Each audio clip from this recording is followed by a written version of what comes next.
మా పోరు ప్రజా పోరు మా బాట జగన్ బాట మా మాట ఒకే మాట ప్రజా వైద్య సాధనంట మా పోరు ప్రజా పోరు మా బాట జగన్ బాట మా మాట ఒకే మాట ప్రజా వైద్య సాధనంట కదిలి కదిలి ప్రజా దండు కొదమ సింహమయ్యింది తరిమి తరిమి ప్రైవేటును పరుగులు పెట్టిస్తుంది కదిలి కదిలి పేద దండు కొదమ సింహమయ్యింది తరిమి తరిమి ప్రైవేటును పరుగులు పెట్టిస్తుంది ఆ విద్య మాది వైద్యం మాది ఆ హక్కు మాది ఆ లెక్క మాది ఈ కూటములేంటి ఆ కుమ్మక్కులేంటి మా పోరు ప్రజా పోరు మా బాట జగన్ బాట మా మాట ఒకే మాట ప్రజా వైద్య సాధనంట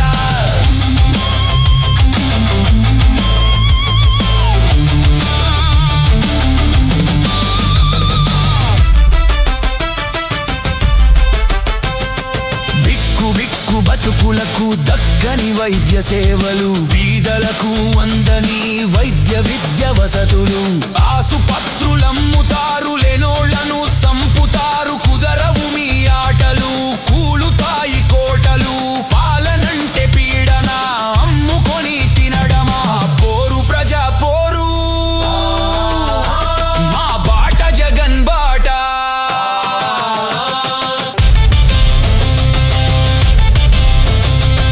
కదలండే కలసి మెలసి ఆనేతకు సేనగా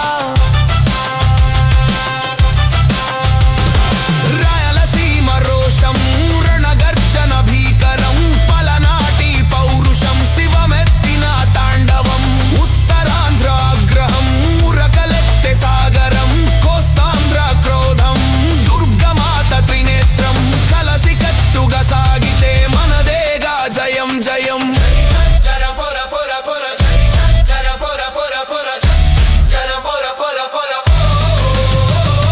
జననే జగనన్న పిలుపిచ్చిన వేళ కదలండి కలసి మెలసి ఆనేతకు సేనగా రాయలసీమ రోషం రణగర్జన భీకరం. రాష్ట్ర వ్యాప్తంగా వైఎస్ఆర్ కాంగ్రెస్ పార్టీ మెడికల్ కాలేజీల ప్రైవేటీకరణపై నిరసన కార్యక్రమాలు కొనసాగుతుంది. ఈ నేపథ్యంలో తిరుపతిలో కూడా పెద్ద ఎత్తున కొర్లగుంటలో వైఎస్ఆర్ కాంగ్రెస్ పార్టీ శ్రేణులను కూడా ర్యాలీ నిరసన కూడా చేపట్టడం జరిగింది. ఈ ర్యాలీలో తిరుపతి సమన్వయకర్త భూమన అభినయ్ రెడ్డి ఆధ్వర్యంలో పెద్ద ఎత్తున నిర్వహించారు. ప్రస్తుతం మనతో పాటు భూమన అభినయ్ రెడ్డి ఉన్నారు. వాళ్ళతో మాట్లాడి మరింత సమాచారం తెలుసుకునే ప్రయత్నం చేస్తారు. చెప్పండి, మెడికల్ కాలేజీ ప్రైవేటీకరణ కారణంగా రాష్ట్రంలో పేదలు విద్యార్థులకి డాక్టర్ అవ్వాలన్న కోరిక సన్నగిల్లే అవకాశం ఉంది. దీన్ని మీరు ఎలా చూస్తారు? ఈ కార్యక్రమం ఎలా జరిగింది? వైద్య విద్యను అభ్యసించడం అనేది ఖర్చుతో కూడుకున్నటువంటి విషయం అని మనందరికీ కూడా తెలుసు. దానికి కారణం ఏంటంటే ఉన్నటువంటి సీట్లు తక్కువ. ఇప్పటి వరకు గవర్నమెంట్ మెడికల్ కాలేజెస్ ఉండేటివన్నీ కూడా కేవలం 12 మాత్రమే. జగన్మోహన్ రెడ్డి గారి ప్రభుత్వానికంటే మునుపు జగన్మోహన్ రెడ్డి గారు వచ్చిన తర్వాత ఒక్కసారిగా 17 కొత్త మెడికల్ కాలేజీలను శాంక్షన్ చేయించుకున్నారు. ఈ కారణంగా సీట్ల సంఖ్య కూడా పెరిగింది. అది కూడా తక్కువ ఖర్చుతోనే విద్యను అభ్యసించగలిగేటటువంటి గవర్నమెంట్ మెడికల్ కాలేజెస్ రావడం కారణంతో పేద నిమ్న వర్గాలకు సంబంధించినటువంటి వాళ్ళు, మధ్యతరగతికి సంబంధించినటువంటి విద్యార్థులందరికీ కూడా ఒక ఉపశమనం దొరికినట్టయింది. అరే మనకు కూడా పెద్ద ఖర్చు లేకుండానే విద్యని అభ్యసించేటటువంటి వైద్య విద్యను అభ్యసించేటటువంటి పరిస్థితి వచ్చిందని సంతోషపడ్డారు.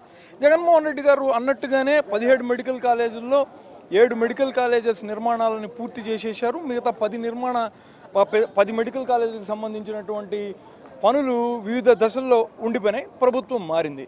జగన్మోహన్ రెడ్డి గారు తీసుకుంటున్నటువంటి నిర్ణయం చరిత్రలో లిఖించబడిపోతుంది. ఆయన పేరుని చరిత్ర పుటల్లో నుంచి తుడిపేయాలన్నటువంటి ఉద్దేశంతో ఒక నీచమైనటువంటి పనికి కూటమి ప్రభుత్వం తెరలేపింది. అదేంటంటే ఈ 10 మెడికల్ కాలేజెస్ని ప్రైవేటైజ్ చేయాలా.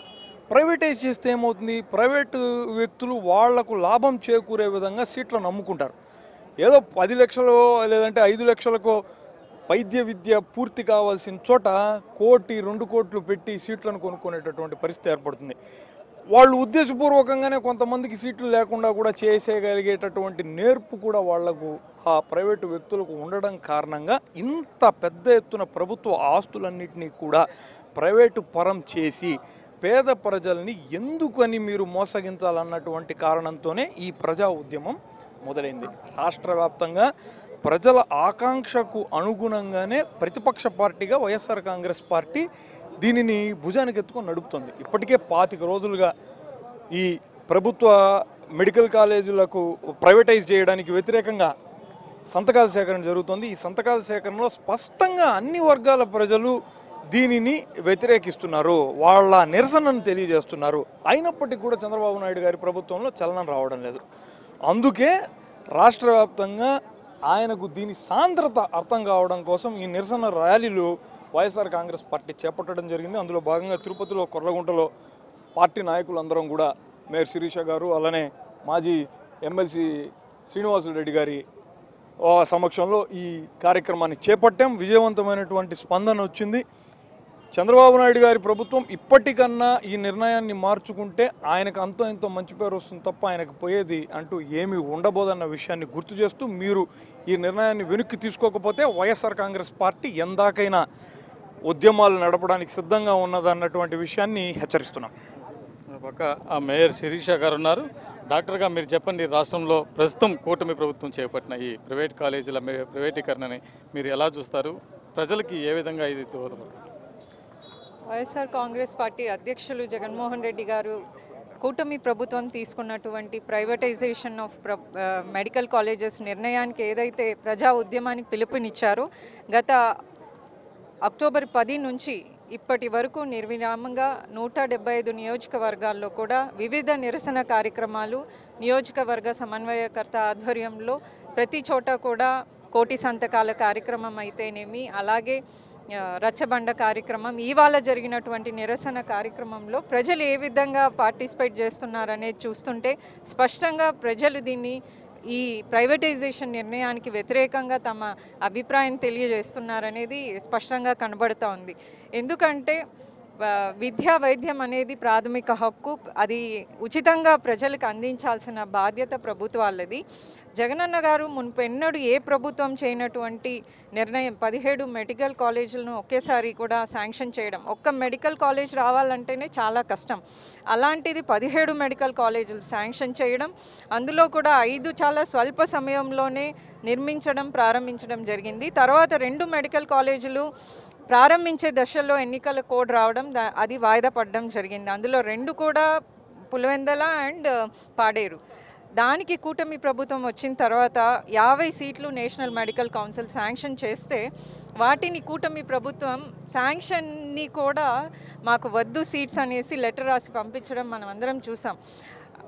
అలాగే కూడా పులివెందల మెడికల్ కాలేజ్లో ఎవరైతే డాక్టర్స్ని అపాయింట్ చేశారో ఆల్రెడీ వాళ్ళని కూడా రీఅలొకేట్ చేస్తున్నారు. అక్కడ ఉన్నటువంటి ఇన్ఫ్రాస్ట్రక్చర్ని కూడా వేరే కాలేజెస్కి పంపిస్తున్నారు. అంటే దీన్ని దురుద్దేశం ఏంటో క్లియర్గా అర్థమవుతోంది. అట్లాగే వాళ్ళు చెప్పేటువంటి రీజన్ ఏంటంటే ఆర్థిక భారం ఎక్కువగా ప్రభుత్వం మీద పడుతుందని. అంటే ఇప్పుడు నిర్మించాల్సిన కాలేజెస్ అన్నిటి వ్యయం 5,000 కోట్లు. 1,00,000 కోట్లు అప్పు చేసినటువంటి ప్రభుత్వానికి 5,000 కోట్లు సామాన్య ప్రజల యొక్క వైద్యానికి ఖర్చు పెట్టాల్సిన కనీస బాధ్యత ప్రభుత్వానిది. అలాగే తిరుపతి నియోజకవర్గంలో కూడా అభినయ్ గారి ఆధ్వర్యంలో గత నెల రోజులుగా జరుగుతున్నటువంటి కోటి సంతకాల సేకరణ కార్యక్రమం అయితే ఏమి, ఇవాళ జరిగినటువంటి నిరసన కార్యక్రమం ఏ విధంగా దిగ్విజయంగా జరిగిందో ప్రజల అభిప్రాయం, వాళ్ళ అభిష్టం క్లియర్గా అర్థమవుతోంది. దే ఆర్ అగెయిన్స్ట్ ప్రైవేటైజేషన్ అని. కాబట్టి కూటమి ప్రభుత్వం ఖచ్చితంగా ఈ ప్రైవేటైజేషన్ నిర్ణయాన్ని ఉపసంహరించుకోవాలని వైఎస్ఆర్ కాంగ్రెస్ పార్టీ డిమాండ్ చేస్తాం. చూస్తున్నాం తిరుపతిలో పెద్ద ఎత్తున ఇక్కడ నిరసన ర్యాలీలు జరుగుతున్నాయి. మెడికల్ కాలేజీల ప్రైవేటీకరణకు సంబంధించి భారీగా ర్యాలీ నిర్వహించడం జరిగింది. కూటమి ప్రభుత్వం మెడికల్ కాలేజీల ప్రైవేటీకరణను వెంటనే ఆపకపోతే మాత్రం భవిష్యత్తులో మరింత తీవ్రంగా కూడా దీన్ని ఎదుర్కోవాల్సిన పరిస్థితి ఉంటుంది. పేద విద్యార్థులకు డాక్టర్ అవ్వాలనే కళని కాల రాస్తుంది కూటమి ప్రభుత్వం కూడా ఇక్కడ భూమన అభినయ్ రెడ్డి, అదేవిధంగా మేయర్ శిరీష చెప్తున్న పరిస్థితి ఉంది. ఇది తిరుపతిలో సమాచారం. వీడియో జర్నలిస్ట్ ముఖేష్తో ప్రసాద్, సాక్షి టీవీ, తిరుపతిలో.